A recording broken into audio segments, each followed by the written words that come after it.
পৃথিবীতে এমন কিছু জায়গা আছে যেখানে দিনের আলোতেও মানুষ একা যেতে ভয় পায়, আর রাত নামলেই সেই জায়গা হয়ে ওঠে মৃত্যুর রাজ্য। আজ আমরা দাঁড়িয়ে আছি বীরনগর পাল্লিকপাড়া মহাশ্মশানে, এক সময় যেখানে প্রতিদিন জ্বলত অসংখ্য চিতা। কিন্তু আজ এই শ্মশান শুধুই নীরব।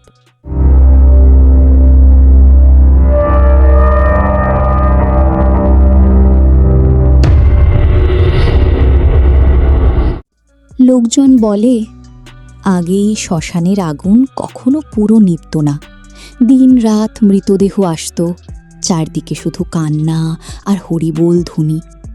কিন্তু এখন এখানে শুধু শুকনো পাতা উড়ে বেড়ায়, ভাঙা চিতার কাঠ পড়ে থাকে, আর পুরনো বটগাছগুলো যেন মৃত্যুর গল্প শোনায়।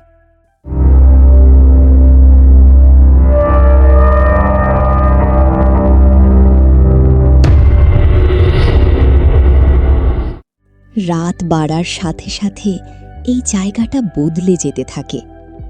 চারপাশ এতটাই নিস্তব্ধ হয়ে যায় যে নিজের নিঃশ্বাসের শব্দ ভয় ধরিয়ে দেয়। স্থানীয় মানুষজন বলেন মাঝরাতে নাকি এখানে এখনো কান্নার শব্দ শোনা যায়। কেউ কেউ আবার দেখেছে আগুনের মতো লাল একটা আলো, যা ধীরে ধীরে শ্মশানের ভিতরে মিলিয়ে যায়।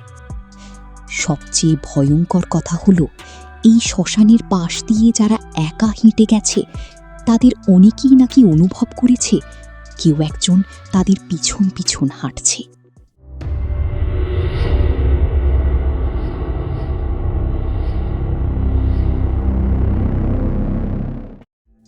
এক বৃদ্ধ ডোম বলেছিল, আগে মানুষ মরত, এখন শ্মশানটাই মৃত হয়ে গেছে।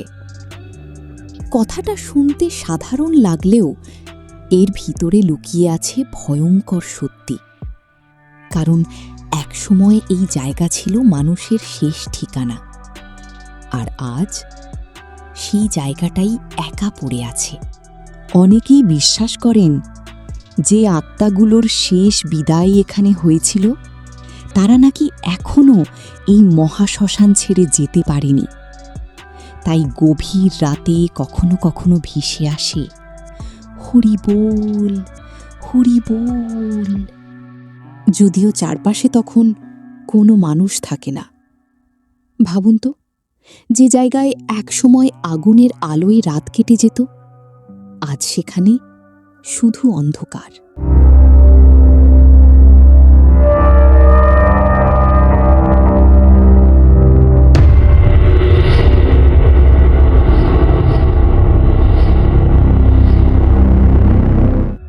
বীরনগর পাল্লিকপাড়া মহাশ্মশান, যেখানে মৃত্যু থেমে গেছে কিন্তু ভয় আজও বেঁচে আছে।